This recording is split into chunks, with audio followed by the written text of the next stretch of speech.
You know that eerie prickling feeling on the back of your neck, like someone's aiming laser eyes at your skull? That's not your imagination, it's your ancient lizard brain survival system doing its thing. See, humans evolved in a world where being watched often meant being hunted. So our nervous system developed a built-in security alarm. It's called the gaze detection system. And yes, it's real. Your brain is hardwired to notice when someone is staring, especially from behind. Here's the twist. The brain doesn't even need a clear visual. It uses micro changes in ambient light, shadows, and your peripheral vision to build a hunch. The superior temporal sulcus, yes, it sounds like a spell from Harry Potter, is the part of your brain that processes where people are looking. Combine that with hypersensitive skin receptors and bam, you've got full-on primal paranoia. It's like your body's running Windows XP software in a 4K world, totally outdated but still kicking. Your brain is like that one friend who sees hidden messages in cereal box logos. It's obsessed with patterns, especially faces and eyes. There's even a name for this face-detecting superpower, pareidolia. That's when you see a face in a power outlet or swear the moon is giving you side-eye. But here's the kicker. Your brain doesn't just look for patterns, it assumes patterns. So when you're alone in a room and get that someone's watching me shiver, your brain might literally be creating a watcher out of shadows, furniture, or the unfortunate placement of a coat rack. This is great for surviving in the wild where maybe something was watching you. But in modern life, it mostly just makes you suspicious of mannequins, motion sensors, and your dog when he blinks too slow. Your brain doesn't want truth, it wants certainty, so it throws out the creepy gut feeling just in case. You can thank evolution for making you feel like the star of a horror movie, all the time.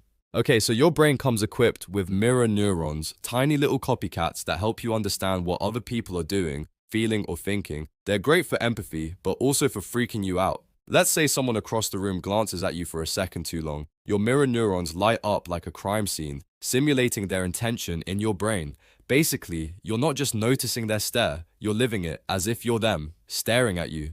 Yeah, it's an emotional inception. Even worse, if the stare seems emotionally loaded, angry, judgmental, weirdly intense, your brain goes DEFCON on. It doesn't care if that person was daydreaming about tacos. Your nervous system decides, threat confirmed. This explains why we get that awful itchy panic even if someone's looking through a camera or one-way mirror. Your brain fills in the gaps with, they're judging me, even if all they're judging is whether their zoom lighting is flattering. So every time you've whipped around and said, what, to an empty room, blame the mirror neuron mafia in your skull. Let's take a field trip back about 100,000 years. You're a hunter-gatherer, sitting around a fire, minding your business, and bam, you get that tingle. Someone's watching. Now, in the ancient world, this wasn't just a weird vibe. It usually meant you were being hunted by something with claws, teeth, or a spear. So your ancestors who didn't freak out when they felt watched? Yeah? They're not your ancestors. They got eaten. The ones who panicked and ran at the first weird vibe? They lived. They passed on their hypervigilant genes, and now you're sitting in your comfy apartment thinking the coat on your chair is a serial killer because your DNA still believes in saber-toothed threats. This inherited paranoia is baked into your amygdala, the brain's emotional panic room. It responds to ambiguous stuff like shadows, half-heard footsteps, or the slow creak of a door, with the same enthusiasm it would a charging tiger. Basically, your brain hits the panic button first and asks questions later. So when you feel like you're being watched and your heart rate spikes, that's just your caveman instincts kicking in.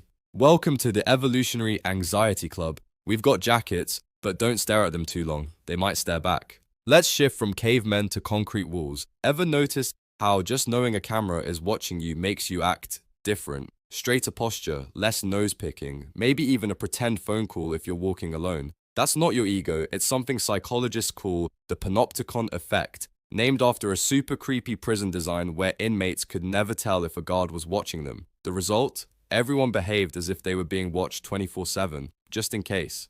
Fast forward to modern life. Security cameras are everywhere. Even fake ones with a little blinking light can make your brain tighten up like it's about to be graded on performance. Because your brain doesn't wait for proof. It runs on the better safe than sorry principle, which in this case sounds like, act like grandma's watching, even if it's just a blinking light on a plastic dome.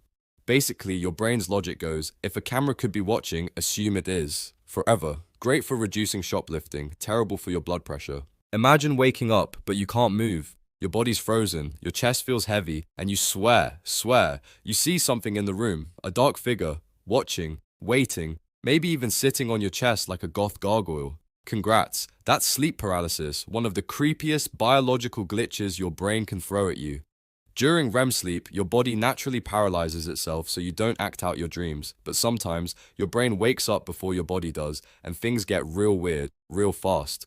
Why the hallucinations? Your brain is panicking, it's trying to make sense of being awake and paralyzed, and since it's in half dream mode, it starts throwing spooky spaghetti at the wall.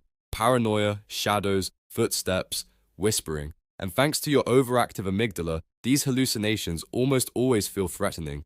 Your brain goes, "Why are you frozen, Zaz?" and then answers itself with, "Because there's something in the room stopping you." Real rational, buddy. These shadow figures show up across cultures and centuries, from the old hag of Newfoundland to the Kanashibari in Japan. So yeah, you're not alone, except you are, and something might be standing in the corner. Here's the deal, your brain loathes uncertainty. It wants neat little answers wrapped in emotional bubble wrap. But when things don't make sense, like a sudden eerie silence, a flickering light, or that feeling you just missed something, it fills in the blanks with whatever makes you most alert. Spoiler, that's usually danger. This is called agency detection, and it's your brain's way of saying, if something caused that noise, assume it's a threat. So a branch tapping your window could be a tree, or a stalker. That creak in the hallway might be the house settling, or a ghost. Your brain doesn't wait around for confirmation, it just hands you a stress burrito and says, chew on this. Even when you know there's no one there, doors are locked, pets accounted for, no secret murderers living in your vents, your brain still whispers, but what if? Because the amygdala isn't about logic, it's about survival.